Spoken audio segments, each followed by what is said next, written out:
I'm Bruno Vierens, working at TMS Software, and I'm happy to do this live presentation here during the Dev Days Summer 2024. And the goal for my presentation today is to show you, within the scope of this 1 hour webinar, to show you how you can convert an existing, a simple point of sales VCL desktop Windows application and convert that into a web application. And the tools that I'm going to use for that are, of course, Delphi. Today I will be using Delphi 12.1, but anything Delphi 10.2 or newer will do. And being from TMS Software, it's kind of logical that I will also involve a couple of TMS components. I will involve two FNC controls from the FNC UI pack. I will use these controls both in the VCL desktop application and in the web application. And I will also use the FNC chart both in VCL and web. And the framework to realize all this is TMS WEB Core. Note here that I will be using version 2.6, which at this moment is still a beta. That has several improvements that I will highlight during this webinar and that make it well worth for better coding practices, especially with regards to accessing the backend, but I'll come to the details later on in this webinar. And what I will also use is our upcoming Stellar Data Store and cloud service for creating a backend without writing a single line of code. And so how are we going to do that? I will do everything live. I will start from scratch with zero code in the web project, and we will build it up step by step during this webinar. The theme for this point of sale application, well, I chose a theme that fits with the summertime here in Europe, and I chose as such the theme of an ice cream selling point of sales application, so to keep us all fresh during these hot summer days. And so before sharing the source code with you, let's dive into the IDE and start with this project. I have here a project group, and that contains the finished web application, but we will start from scratch as I explained, and also the VCL application. Let's maybe first of all have a look at the VCL application. So what do we have? We have a tab control with 3 tabs. One tab is for managing the flavors of ice cream that our application is selling, and managing the pictures that represent the flavor for everything that we have. We'll have the point of sales screen where we can pick the flavor to sell to our customer, make up an order if a family orders like 5 flavors, that we can manage that, and then finish the order if everyone is served. We'll store it in the database, and in the database we can of course see the orders that we have managed. And an interesting tidbit that we will do is here build a pie chart that represents, with which we can see what are the most sold flavors of ice cream with the application.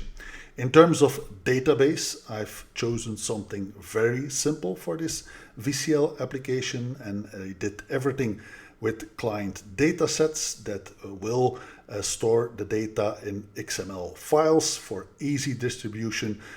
When you get the source code of this application, that you do not have to set up any special database, that everything will work right away out of the box.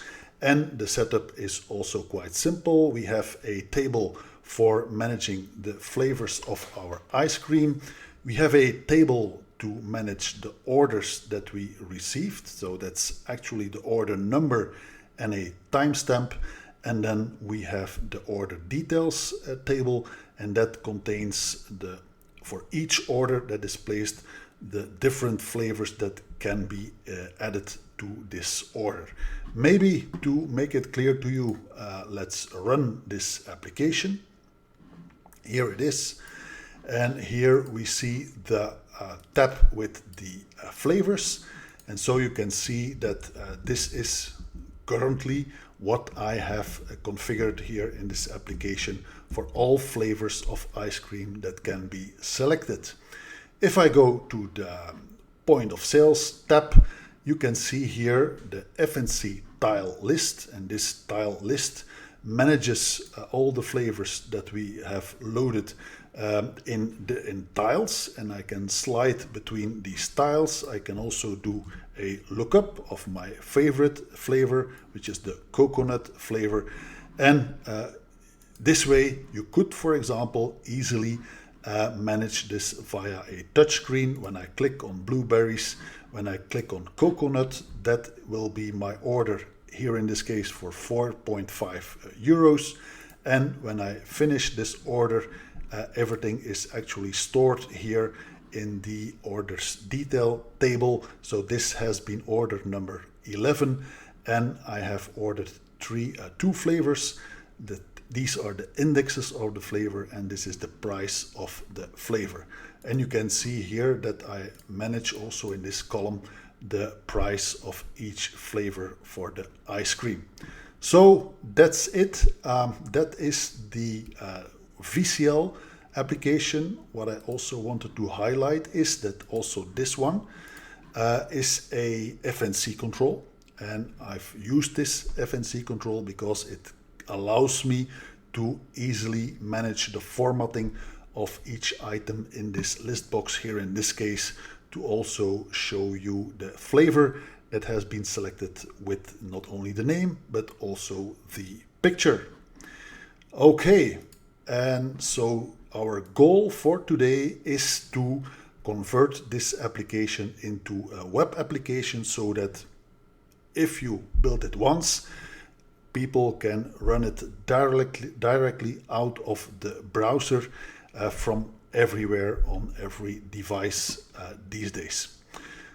Maybe first I will give you some background on the backend that we will use for this application. So I talked about 3 tables. A table for flavors, one for orders, one for order details.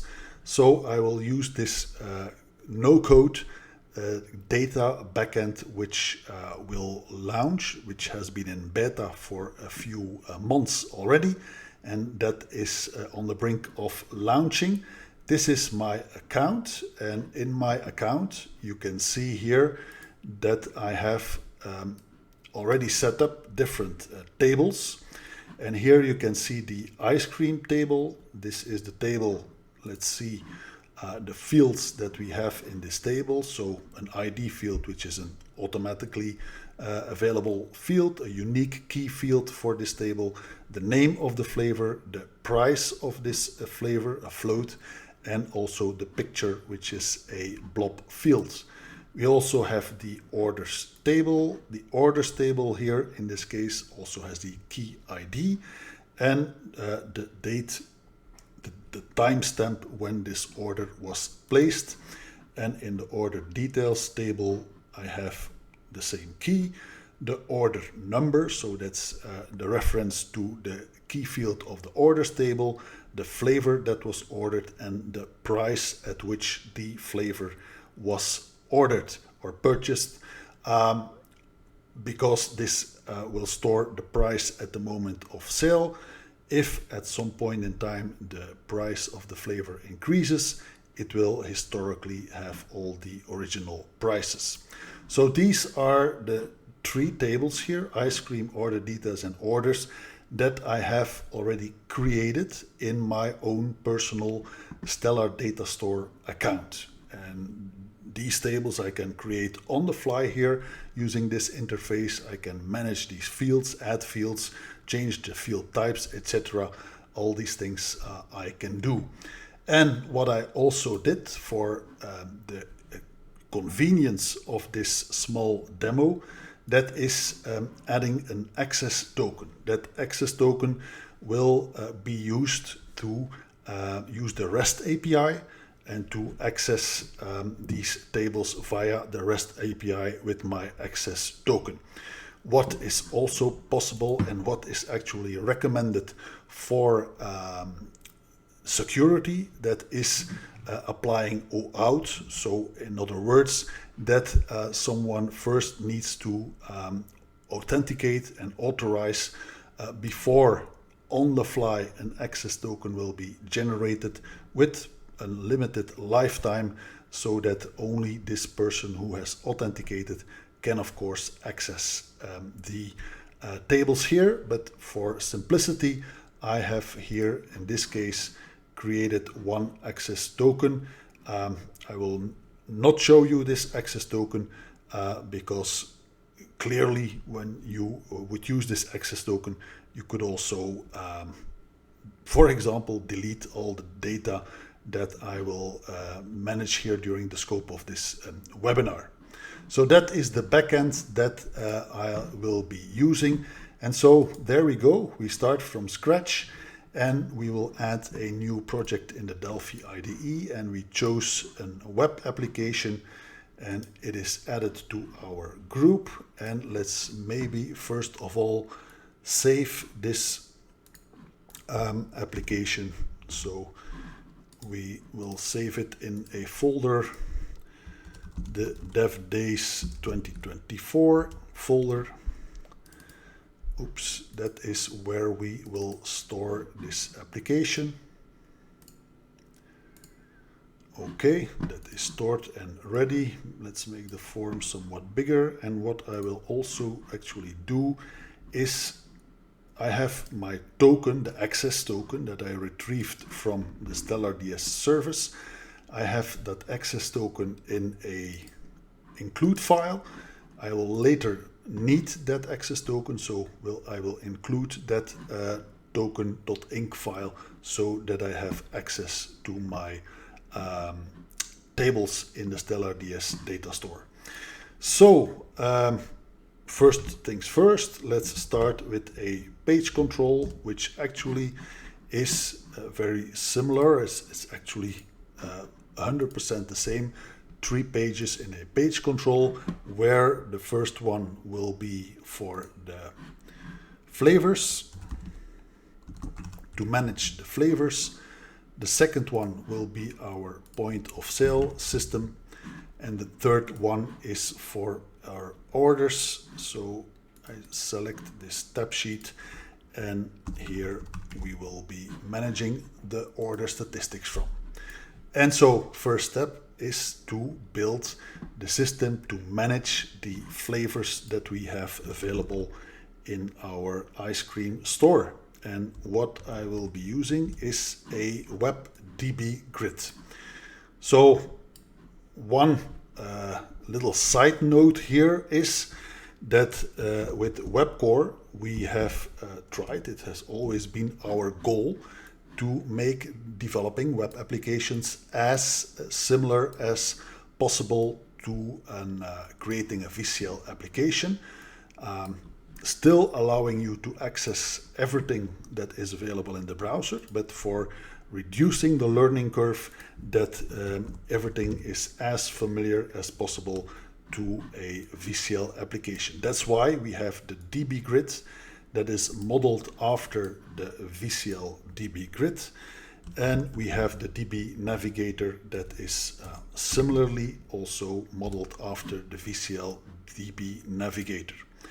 What I will do here is I will, for adding pictures to my flavors table, I will drop here a file uploader component. So obviously my images are typically stored in a local file, so I need to upload these images to my web application if I want to add a new flavor.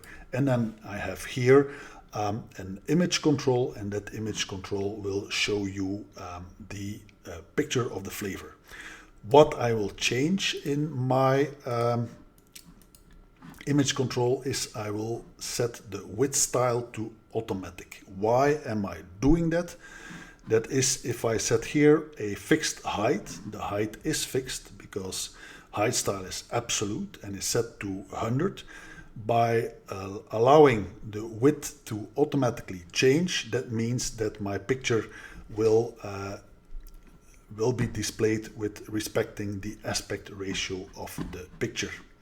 So these are the controls that I will be using on my first form that I'm building, and then I'm going to add the data set for that will manage the flavors. And similar to a VCL VCL desktop application, I will also use data sets and data sources to hook up the DB aware controls to the data stores, to the data set. So what I will do here is this will be the flavor data source, and this will be the flavor data set. I will call this flavor DS like this, and of course I assign it to the data set, and what I do is I assign the data source to my DB grid and to my DB navigator. What I also need to specify here for my Stellar data store data set is the table name, which in this case will be ice cream. You've seen that here in the table list. Here we have the name of this table, which is ice cream. That's what we select for flavors. What we then need to do is assign the access token and open the data set. There is not much more to do than this. In the on-show event, what I will do here is for my flavor dataset, I set the access token to access token, and obviously for doing that I need to include my token include file. Then this access token const is available. And the next thing that I will be doing is call initialize, because in a moment I will need to do a few more initializations. So let's separate this in one initialize procedure. And in this initialize procedure, what I will do is I will call await, and that needs some explaining. I'll do that in a moment. For the flavor DS dataset, open async like this. So what is happening here? In the web, in the browser, a lot of operations are happening asynchronously. Anything that involves underlying HTTP request for consuming a REST API is by nature, by design, asynchronous. In the browser, that is a normal thing, and that is normal for the reason that browser is designed to keep the web page responsive at all times. So operations that could take some time, like doing an HTTP access, will not hold up, interfere with anything that is being rendered in the web page. That's why these things are asynchronous by design. And in the web world, something that is a standard practice is to work with promises. And a promise is something that will logically allow you to structure your code like sequentially, but still it will not hold up all the other things that can possibly happen in your web page. So what is happening here is opening the data set is an asynchronous operation, and I tell this opening, I use an await construct to asynchronously wait for this being opened. And in the process, this will not actually prevent that anything else in the page will freeze. What I will need to do though is mark this initialize procedure as an asynchronous procedure. Everywhere where I'm using await constructs, I need to specify this async attribute. Okay, if I did not overlook anything, let's double check again. So I specify the table name. I assigned the data source, the data set to the data source. Did I assign? I assigned them to the DB grid and also to the DB navigator. So that first step should be fine. Let's see if that is also reality. Let's compile and run this application. And here we see the first result. So what we see is our DB navigator data is filled in the DB grid. We see the flavor name, the price, and here we see the picture and we see an URL. Why do we see a URL? Because this concerns a blob field. And blob fields are by design not loaded immediately. You can access the blob field through a unique URL, and this is the URL for each of these blob fields. So I'll need to work with this to actually get hold of my picture that is stored in the blob.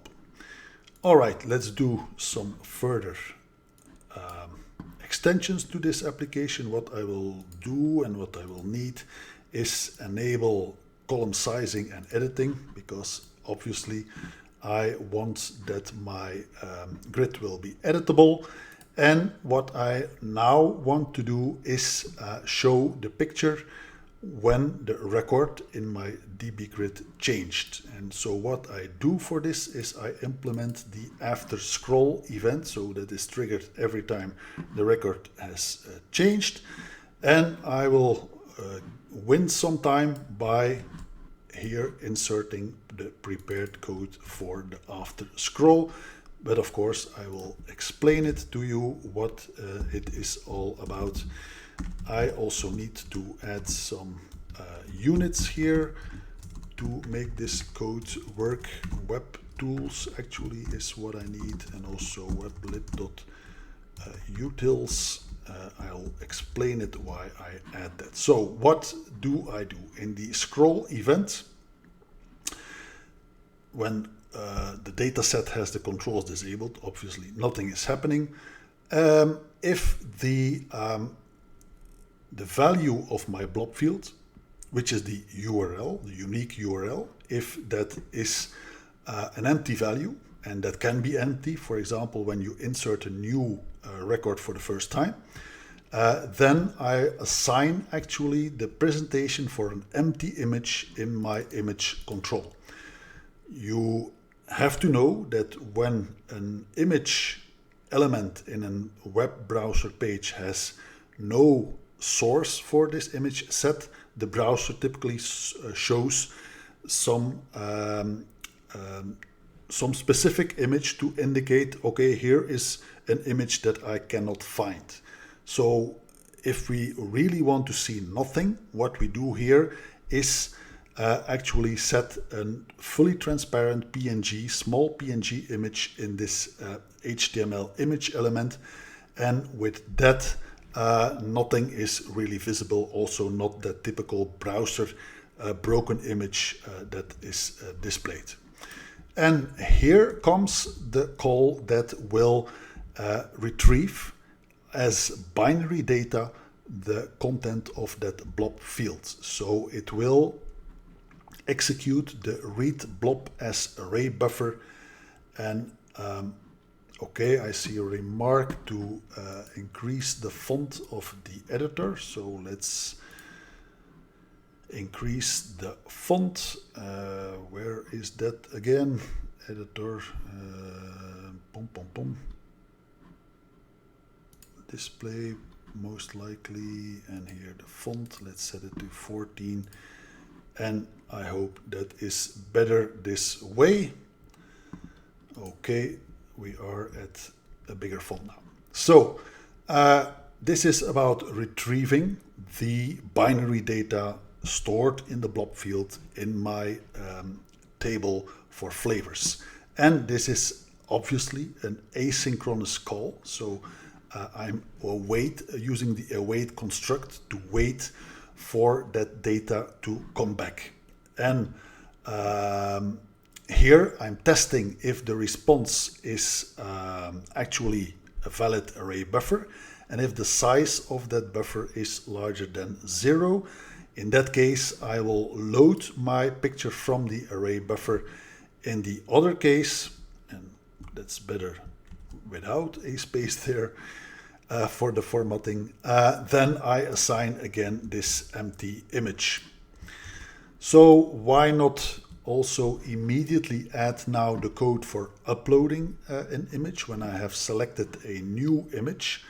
For that, I'm using the onDropped files event of the upload control. So that event is triggered when I drag an image over the area of this uploader control, but also it is triggered when I click on a link that will be rendered here, and I can use a file open dialog to pick the image via this way. So in this event handler, I need to add some code. And first thing that I do is check if any files have effectively been dropped when that event is executed. And when that is the case, what I do is I pick the first file that was dropped and request to get that file as an array buffer. I request to get the binary representation of the file dropped on the file upload control. Also here, this is something asynchronously happening. File can be small, large, can take some time if it's a large file. Browser does not want to hold up, freeze, or be stuck for any reason. So this is by design in the browser an asynchronous event. And when the result is ready, it will trigger the onGetFileAsArrayBuffer event. That event will be triggered when it is ready. And when that is ready, what I will do is actually load the image from the array buffer that was uploaded, and I can do it this way. And what I can also do here is upload the image that was retrieved as a blob in the data set. So it will be uploaded to the picture field, and of course also here it is the array buffer that is used to upload this file. I overlooked one thing, that is in this scrolled event I'm using the await construct that makes the entire code in this block an asynchronous executed code block.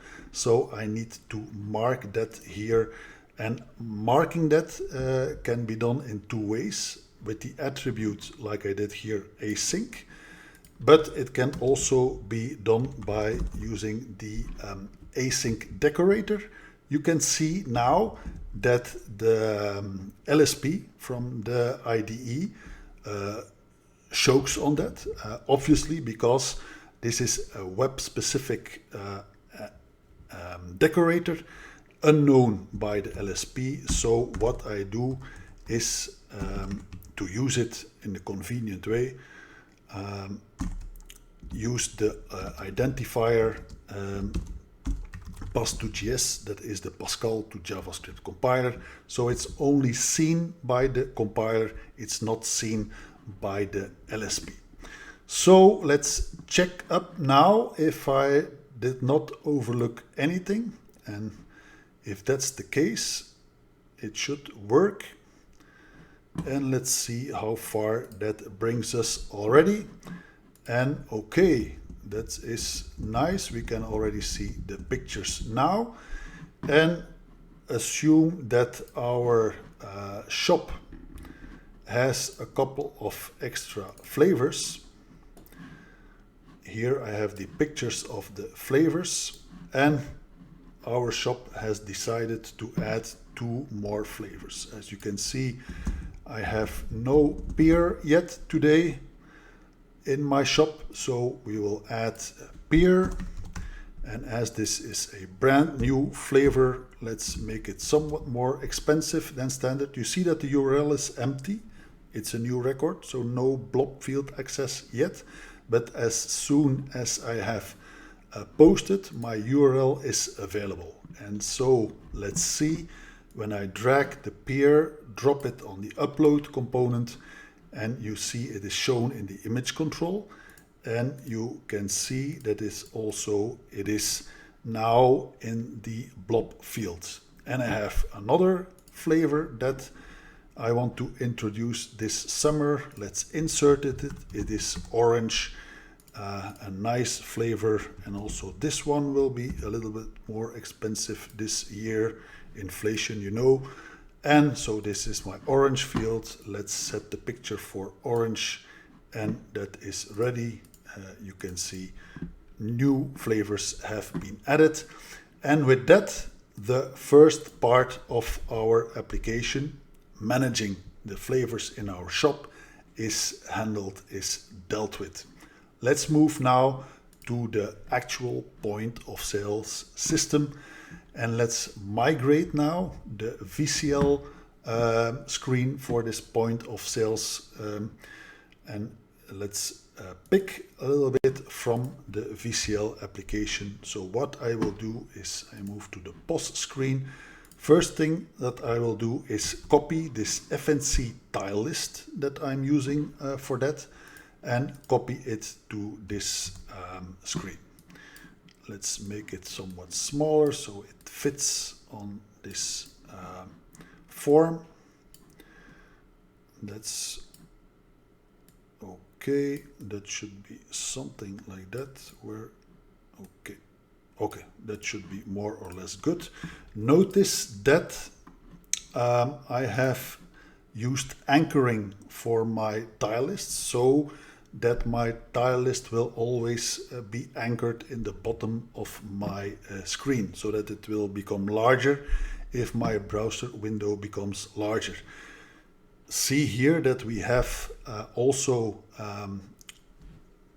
used the concepts for designing a VCL application and offered you also these capabilities in a web application. You can of course use all HTML and CSS based layouting techniques, but at the same time, for your convenience, for porting something fast, you can also take advantage of what's being offered in the VCL. So what we need next is our FNC list box. So let's drop this one on the form. It has initialized with a couple of default items when I drop it new on the form, so I will want to get rid of these. Okay. And bring me back to my POS. Okay, and now I will add 2 buttons. One button to empty my ordered items, and I will also use one button to finish the order. So in case someone makes a mistake and wants to start anew, that is what the new order button will be used for. And here we have the finish order that will actually finish the order, store the order information in my order tables. And what I will also add while I'm busy is a label that will show the amount that the order represents. Let's move this a little bit upwards. I need to set it to 0, and okay, I will set the amount here. Let's also increase the font size somewhat. Another remark about font sizes, you can see that I'm here now configuring everything via properties.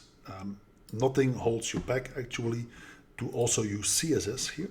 there's a free choice you can choose. If you set element font to CSS, then it will listen to the CSS settings. If I select property, then it will use the font property to control this. All right, what I will also add, let's add everything so that at least that part is finished. I will add the filter box, and okay, that's the label for my filtering. Where's the caption for that? The caption for that is here, filter, and this is the edit box for my filter. Of course, I want this to be empty when it is started. So now I need to start adding the necessary code, and the first code that I will add is filling up the tile list, showing all the flavors that are available in nicely divided in tiles. So back to the code for that, and I added also a code snippet that performs loading the tiles. So that is added in one method, load tile list. Let's expand this and let's copy this piece of code that I will explain in a moment to tell you what this piece of code is doing. So what is happening here? There's one thing that I overlooked, and that is adding a bitmap container. The bitmap container is also an FNC component, and this is a component that is a collection of images. And the special thing here is that this collection of images can hold images of different sizes, different formats, all mixed up together, and these images are referenced by a name. So if I go here to the items collection editor and I pick, let's see what I can pick here, one flavor, this banana for example. Okay, this has been added, and okay, no, I want to just select it here.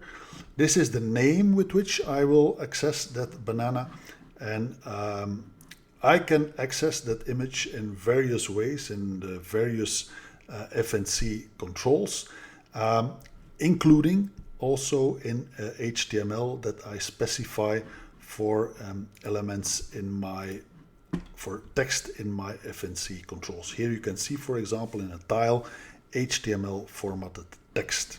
And I will use this bitmap container in connection with my FNC tile list and also with my FNC list box. Remember that when I selected a flavor in the tile list, that same image for the flavor was shown in the FNC list box. So that is achieved by hooking both up to the bitmap container. And here in our code, you can see that I'm using the bitmap container to fill up all the images. So here I'm clearing the tile list, I'm clearing the bitmap container just in case it contains still some images. Here I'm defining fields for accessing data in my flavors table. And then what I'm doing here is create a temporary image control. Reason for doing that is because I will be using that image control to, in code, dynamically resize all my images to ensure that the maximum width or height is 100. So whatever size of images that you add to the bitmap container, to your blob field in your data store table, this code will ensure that the image is sized properly to display properly in the tile list. So to perform that resizing, well, let's do it step by step. Here I'm simply looping through my flavors data set. I'm adding a picture to the bitmap container, and I set the name to the name of the flavor. If that name, in other words, if the blob field exists, so there is a URL to access it. I will here load that the binary data of my picture via the road blob as array buffer method. It is also obviously an asynchronous method. And if the array buffer contains any data, I will construct here a base64 representation of the image, because that is what an HTML image element works with. I assign this base64 representation for my image to the runtime created image element, and this image element I can use to resize it to ensure it's smaller than 100. And when that is ready, I fill the bitmap of my bitmap container element with the resized image. And when that is ready, I can create a tile list item, and I set the title for my tile list item. I keep a reference to my image. I keep a reference to the ID of my flavor. I also keep a reference, to my the price of this flavor. And finally, I have the description where I'm using some HTML to show the picture of the flavor and also the price here of the flavor in a tile. And then of course I go to the next item in my data set. And that should be it. If I did not forget anything, of course I need to load or call loading the tile list, and that is from initialize that I can do that. Load a tile list. I do that in the flavor data set, and I fill the TMS FNC tile list with it. Let's see if I also for this next step did not forget anything. Let's see if this works. Okay, that looks good. Let's bring up the browser, and okay, we can see here that my tile list is now filled up with the flavors, and actually similar to the VCL application, you can see that you can also browse through the different pages of my tile list. That is all automatically done by this tile list component for us. All right, that was another good step forward. So next steps that we have to do is when I click an image in my tile list, I want this to be added to my order, to the list of items in my order. That's the next step. Then it should also show me the total price of this order. And then another step is to finish the order. In other words, create the order and add all items that belong to this order to this new created order. So let's do these things now. Maybe I will do first the easiest thing.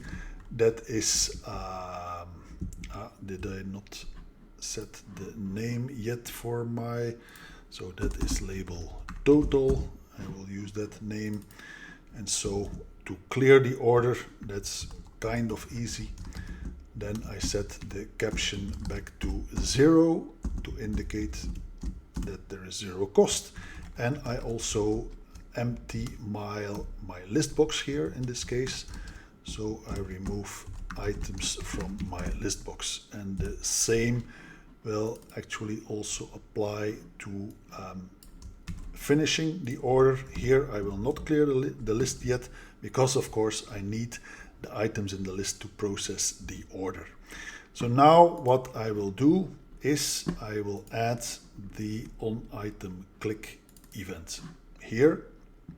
And when an item is clicked, then I add this to the order. Also for that, I tried to save some time to keep everything within the scope of this webinar and have the add order method that I expand and add the code to this method. So what is happening here is actually quite simple.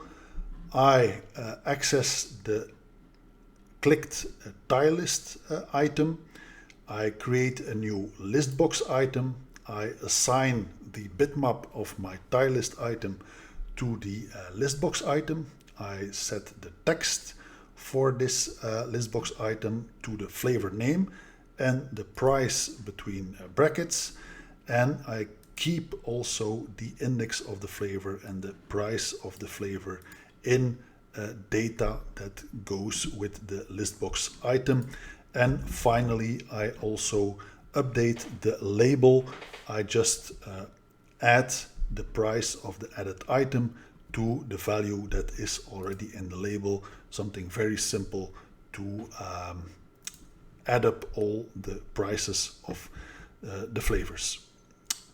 And that should already be sufficient to add the order. Maybe we can quickly test it before the last step, and that is creating the order, storing the items in the order. So my tile list is being filled, and of course that's quite logical. I need to do adding the order from my click on the item. And so here the first thing is the item index, then we have the FNC tile list that it will use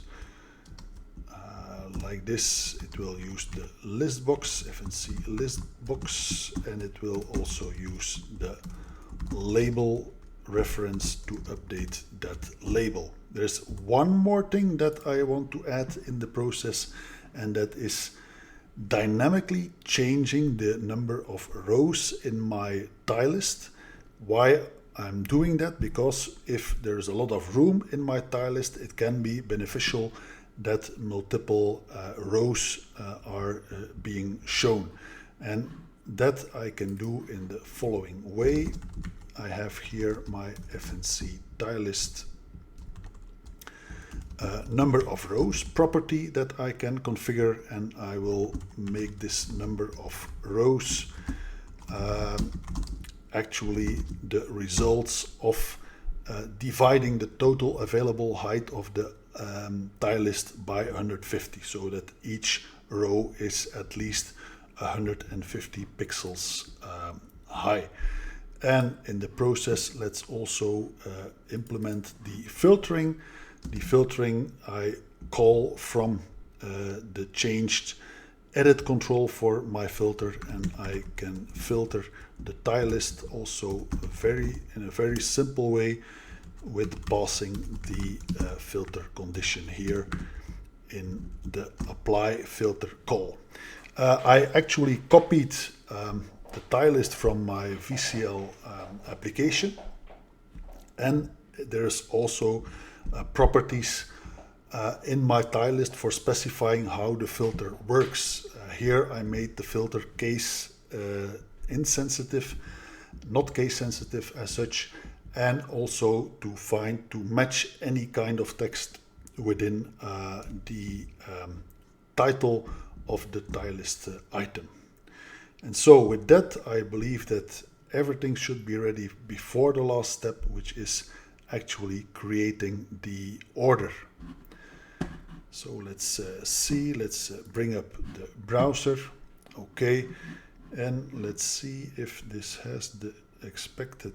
Yeah, you can see now that I have only one row, and as I size it adds more rows to my tile list. And when I click now, you can see 3 flavors selected, total price 6, and now we are ready. Oh, let's see if the filtering is working.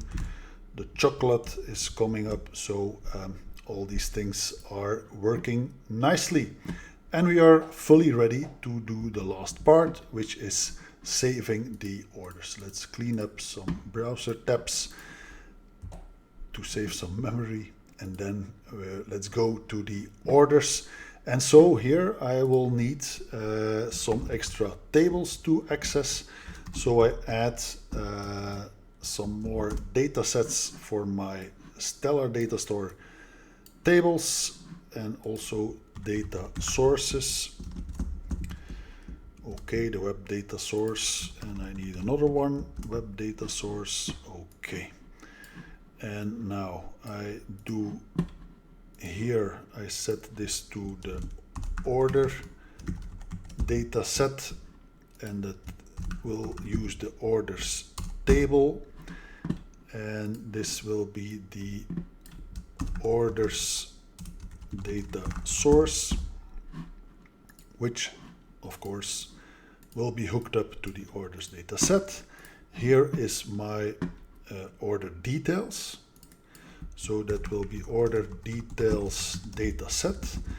It will use the table order details, and here I have my data source for it, which will be order details data source.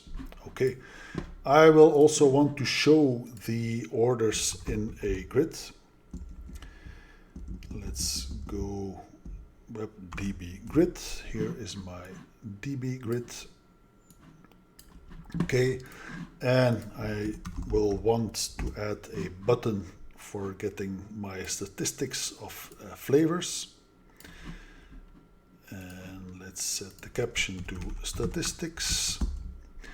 And what I will do now is steal from my VCL application my FNC chart. I will want to steal it because I have already configured here, when you go to edit series, that is the design time editor that you have for the FNC chart.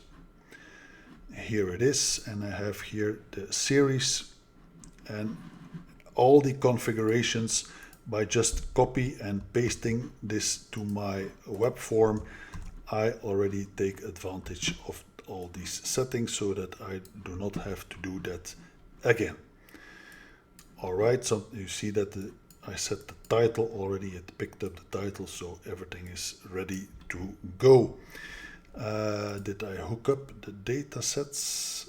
Yes, I did that. I need to hook up the data set for my order details. Okay, and then I'm actually ready to do two things. I need to initialize these data sets, of course, and for doing that I can it's the orders DS access token, same, we'll use the same access token for that. And then the order details dataset access token, and that also uses this same access token. And from my initialize method, I can actually also asynchronously open these two data sets. So that will be the orders dataset and the order details dataset, like this. So these two data sets are open now, and now I can add the code from my finish order button to actually persist the order in the data set. For that, I also have a method that I created in advance. That is the finish order method. Let's expand it and let's copy and paste this code. This is the code for that. And let's briefly go over that. What I do is I create a new record in the order data set. I set the order date to the current timestamp, and I post this to this data set.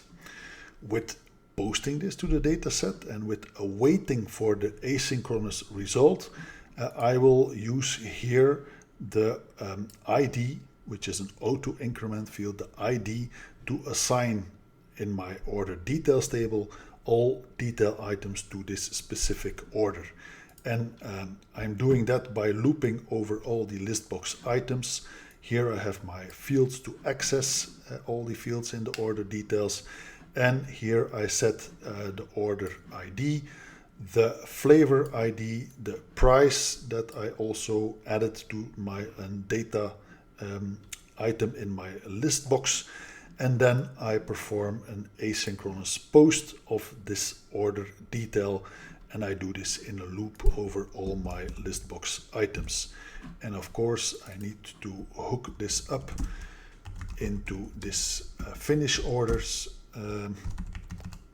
click handler, and that is the orders data set, the order details data set, and the FNC list box that I need for that. And that should be it. That should, I think, work. What I want to verify is, did I set the data source? I set it right to my this DB grid. So let's see if here I did not overlook anything and everything works as expected. Let's check this result. And okay, flavors are loaded, the tile list is loaded, and the orders are not loaded, so clearly I have overlooked something. Why did it not fill my table with orders, or order details better? So the table name is set, that is correct. The order details is, this is not set to my data set. So I suspect that this will be the reason that my DB grid is not filled.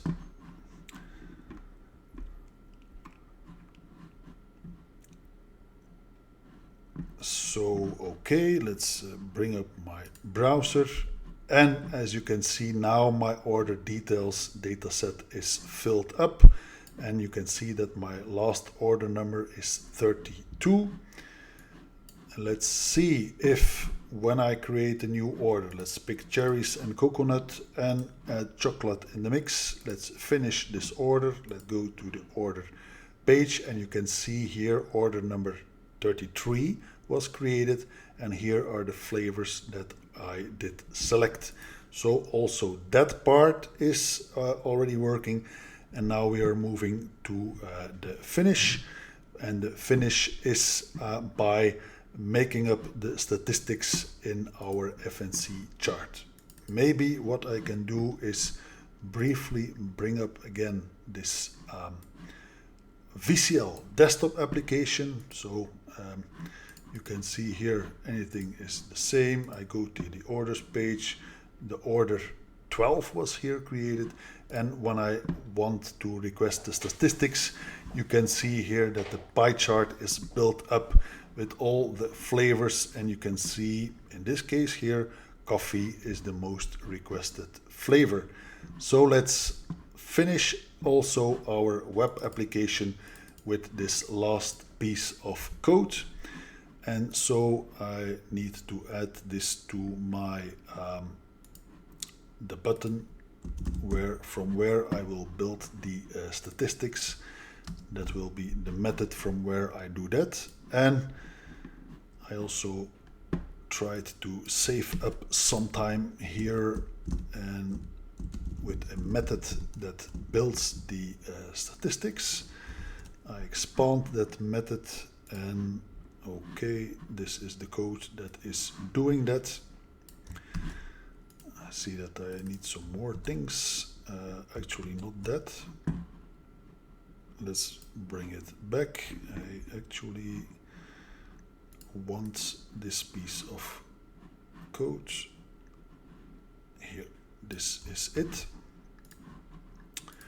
Okay, that is actually 100% the same code as for the VCL application. It's literally copy and paste. Also, I wanted to have some colors to initialize my pie chart, and I will also use a class to keep track of the number of flavors that were ordered for each flavor. Interesting tidbit is I was a little bit lazy and did not want to come up with all the pie chart colors myself, so I actually asked ChatGPT if it could give me a list of colors, and this you can see the history of what I prepared. I asked, can you generate 40 colors presented as a Delphi array of color values? And this is, you can see how nicely ChatGPT came up with that. And I also asked, can you now please show me how this visually looks?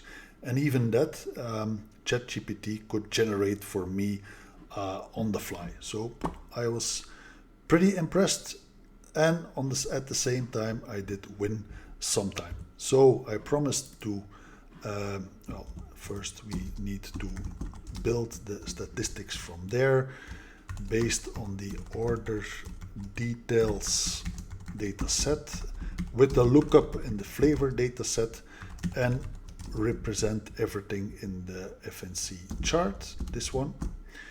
And let's inspect what this code is actually doing. What I'm doing is looping over the data set for the order details. And what I do is look up the name of, or actually get the index of the flavor. I add this to a string list. That is the string list that I will use to make this statistics. And when it's the first time that I add this flavor, I add an object with a counter to this string list items, and I initialize the counter to 1. If that flavor is already found, I just increase the counter that goes with my string list, with the string object that goes with it. And I do this for all the records in my order details data set. And then I will actually fill up the chart. So what I do is I first start with clearing the chart series. So all the points, I clear them to ensure that I start with new information.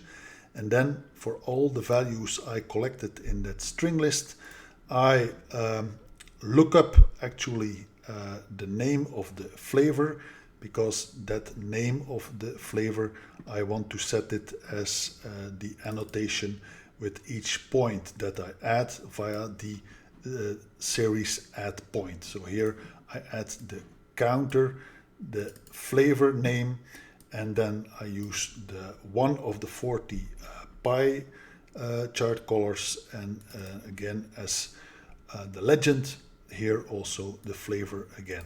And that is it. Not much more than that is needed to create the statistics for my flavor.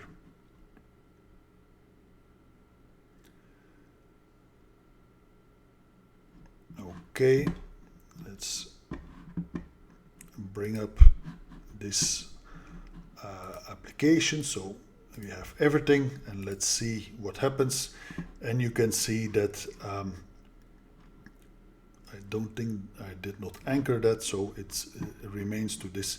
But you can see here clearly the same kind of chart that is generated to show what flavors were ordered the most. And with that, I think we have achieved something quite similar to the VCL application is here on the left side, and the web application is here. And so that is side by side, the desktop application, the web application. We focused on functionally copying the features of this application. Of course, with the web application, we could go a lot further, for example, by adding account-based logging into the system and making the whole system somewhat more responsive, and decorate it with somewhat more web-specific layout and colors.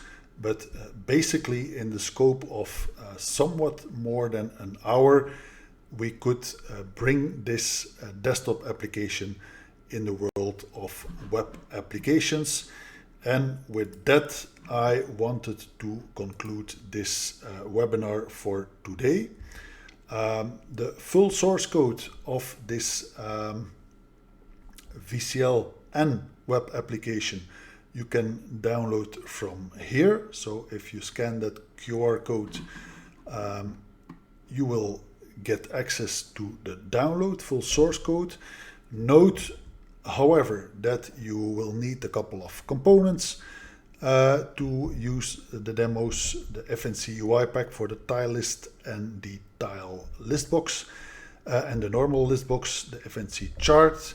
And for the web application, an account, you can register for a free account on StellarDataStore.io, and WebCore Beta is at this moment available for all the users with the WebCore license. Get access to the beta anyway, and we will release version 2.6 shortly. I also said why we are using this beta. This is because, as you have noticed, we have added asynchronous or await promise-based constructs for the data sets, which makes working with data sets way easier in coding, and that's why we opted to present it here this way with these promise-based constructs for the data set.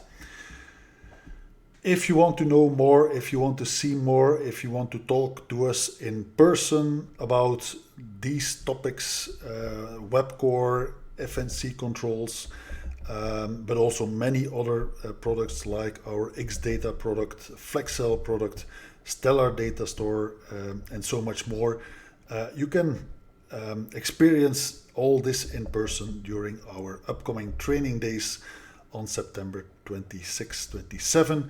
Information is behind this QR code.